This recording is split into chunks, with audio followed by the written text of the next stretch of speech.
నమస్తే, welcome to Pallavi TV. ఆయన రాక తెలంగాణ ప్రజల్లో ప్రగతిపై ఒక విశ్వాసాన్ని పెంచింది. జెన్జీ యువతకు దశను చూపించింది. బీజేపీ కార్యకర్తలకు కొత్త లక్ష్యాన్ని నిర్దేశించింది. రాష్ట్ర నాయకత్వానికి స్పష్టమైన కార్యాచరణ ముందు ఉంచింది. ఫైనల్ గా భారతీయ జనతా పార్టీ జాతీయ అధ్యక్షుడు నితిన్ నబీన్ 3 రోజుల రాష్ట్ర పర్యటన తెలంగాణ బీజేపీలో కొత్త జోష్ని నింపింది. పార్టీ శ్రేణుల్లో కొత్త ఉత్సాహాన్ని తీసుకొచ్చింది.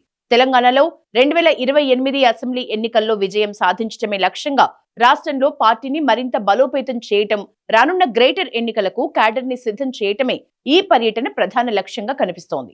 3 రోజుల పర్యటన సందర్భంగా రాష్ట్ర నాయకులతో వరుస సమావేశాలు నిర్వహించిన నితిన్ నబీన్ బూత్ స్థాయి నుంచి పార్టీ రాష్ట్ర నాయకత్వం వరకు అన్ని స్థాయిల్లో పనితీరును సమీక్షించినట్లు తెలుస్తోంది. సంస్థాగత బలోపేతంతో పాటు ప్రజా సమస్యలు, ప్రభుత్వ ప్రజా వ్యతిరేక నిర్ణయాలపై పోరాటాలను పార్టీ ముమ్మరం చేయాలని నితిన్ నబీన్ రాష్ట్ర నాయకత్వానికి సూచించినట్లుగా పార్టీ వర్గాలు చెప్తున్నాయి. ఈ రోజు తేదీ గుర్తుపెట్టుకోండి, అధికారంలోకి వచ్చాక ఈ తేదీని గుర్తు చేసుకోవాలి, అధికారంలోకి రావటమే మన టార్గెట్ అని నితిన్ నబీన్ పార్టీ ముఖ్య నేతల సమావేశంలో స్పష్టం చేశారని తెలుస్తోంది. వచ్చే ఎన్నికల్లో అధికార పీఠాన్ని కైవసం చేసుకోవాలంటే అందుకు ముందుగా ఎన్నికలు జరిగే 4 మున్సిపల్ కార్పొరేషన్లను ప్రతిష్టాత్మకంగా తీసుకోవాలని బీజేపీ జాతీయ నాయకత్వం నిర్ణయించింది. జీహెచ్ఎంసీ, మల్కాజిగిరి, సైబరాబాద్, వరంగల్ మున్సిపల్ కార్పొరేషన్ల ఎన్నికల పర్యవేక్షణ బాధ్యతల్ని పార్టీ నాయకత్వం మహారాష్ట్ర మంత్రి ఆశిష్, రాజ్యసభ సభ్యురాలు రేఖా శర్మకు అప్పగించింది. జీహెచ్ఎంసీ, మల్కాజిగిరి, సైబరాబాద్ మున్సిపల్ కార్పొరేషన్లలో మెజారిటీ డివిజన్లను మా పార్టీ ఎంపీలు ప్రాతినిధ్యం వహిస్తున్న నియోజకవర్గాల సికింద్రాబాద్, మల్కాజిగిరి, చేవెళ్ల, మెదక్ పరిధిలో ఉన్నాయి. ఇక వరంగల్ మున్సిపల్ కార్పొరేషన్ బాధ్యతను కేంద్ర హోంశాఖ సహాయ మంత్రి బండి సంజయ్ కి అప్పగించే అవకాశం ఉంది. మొత్తంగా నితిన్ నబీన్ తెలంగాణ పర్యటన వచ్చే ఎన్నికల్లో గెలుపు కోసం ఒక రూట్ మ్యాప్ ని డిజైన్ చేసింది. కేవలం 45 ఏళ్ల వయసులోనే ప్రపంచంలోనే అత్యధిక సభ్యత్వం కలిగిన భారతీయ జనతా పార్టీ జాతీయ అధ్యక్షుడిగా బాధ్యతలు చేపట్టిన నితిన్ నబీన్ హైదరాబాద్ లోని విబిఐటి కళాశాలలో యంగ్ మైండ్స్ తో నిర్వహించిన ముఖాముఖి కార్యక్రమం ప్రత్యేక ఆకర్షణగా నిలిచింది. యువత అడిగిన ప్రతి ప్రశ్నకు స్పష్టమైన ఆలోచనాత్మక సమాధానాల్ని ఇస్తూ నాయకత్వం అంటే పదవి కాదు, బాధ్యత అని వివరించారు. ఆర్టిఫిషియల్ ఇంటెలిజెన్స్, స్టార్టప్లు, ఇన్నోవేషన్, నైపుణ్య అభివృద్ధి, దేశ నిర్మాణంలో యువత పాత్ర వంటి అంశాలపై తన అభిప్రాయాల్ని పంచుకుంటూ జెన్జీ ఉద్యోగాలు వెతికే తరం మాత్రమే కాకుండా ఉద్యోగాలు సృష్టించే తరం కావాలి, సోషల్ మీడియాలో ట్రెండ్స్ ని ఫాలో అవ్వటమే కాదు, సమాజానికి నిర్దేశం చేసే నాయకత్వాన్ని కూడా పెంపొందించుకోవాలి అనే సందేశాన్ని బలంగా వినిపించారు. రాజకీయాలు, ప్రజాసేవ, సాంకేతికత, జాతీయ అభివృద్ధి మధ్య ఉన్న అనుబంధాన్ని యువతకు కూలంకషంగా వివరించారు. భవిష్యత్ భారత నిర్మాణంలో ప్రధాన చోదక శక్తిగా జెన్జీ పాత్ర ఎలా ఉండాలో దిశానిర్దేశం చేసిన తీరు విశేషంగా నిలిచింది. మొన్న స్వయాన ప్రధాని మోదీ తెలంగాణ పర్యటనకు వచ్చి పరేడ్ గ్రౌండ్ మీటింగ్ లో నాయకులకు దిశానిర్దేశం చేశారు. తెలంగాణ ప్రజల్లో బీజేపీ పట్ల విశ్వాసాన్ని కల్పించే ప్రయత్నం చేశారు.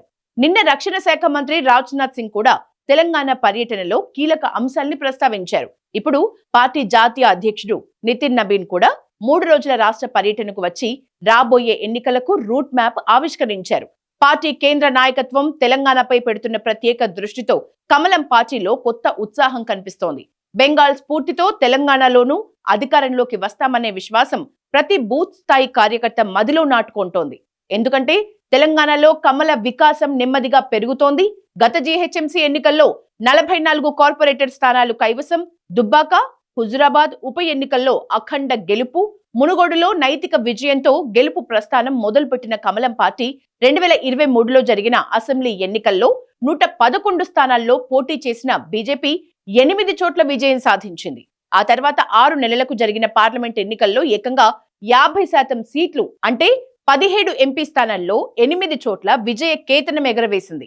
అనంతరం జరిగిన ఎమ్మెల్సీ ఎన్నికల్లోనూ 2ంటిని కైవసం చేసుకుని ఓటు బ్యాంకును పెంచుకుంది. ఆపై ఇటీవల జరిగిన మున్సిపల్ ఎన్నికల్లో ప్రధానంగా ఉత్తర తెలంగాణలో గట్టి పట్టును సాధించింది. ఈ నేపథ్యంలో రాబోయే 4 మున్సిపల్ కార్పొరేషన్లను సైతం కైవసం చేసుకుని వచ్చే అసెంబ్లీ ఎన్నికలకు మార్గం సుగమం చేసుకోబోతోంది. మొత్తంగా నితిన్ నబీన్ తెలంగాణ పర్యటనతో రాష్ట్ర బీజేపీ శ్రేణుల్లో కొత్త ఉత్సాహం కనిపిస్తోందని, రానున్న జీహెచ్ఎంసీ ఎన్నికలపై పార్టీ పూర్తి స్థాయిలో దృష్టి సారించినట్లు రాజకీయ వర్గాలు విశ్లేషిస్తున్నాయి.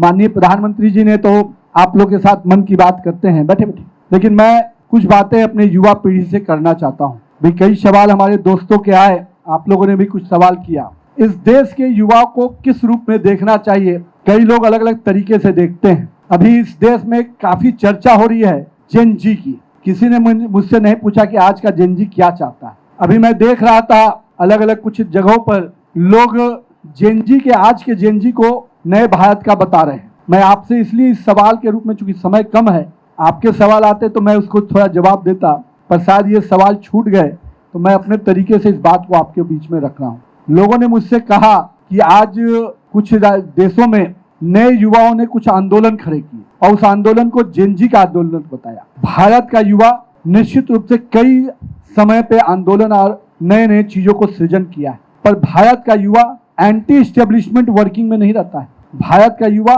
इस देश के निर्माण के लिए काम करता है। मैं मानता हूं कि आज का वही जेन जी है जो मेरे सामने ये बैठा हुआ युवा है, जो अपने अपने फील्ड में अपना स्थान बना रहा है। कोई लॉन टेनिस प्लेयर है, कोई क्रिकेट के प्लेयर है, कोई हमारी बहन बैडमिंटन की बात बता रही थी, कोई हमारा स्टार्टअप कर रहा है। देश में जो 2.25 लाख युवा है जो स्टार्टअप के माध्यम से इस देश का भी और अपना भी भविष्य बना रहा है, वो असली जेन जी है। वो जेन जी हो ही नहीं सकता जो चंद रूप से कुछ टुकड़े टुकड़े गैंग के साथ जुड़कर वो कहे कि वो भारत का निर्माण कर सकता है।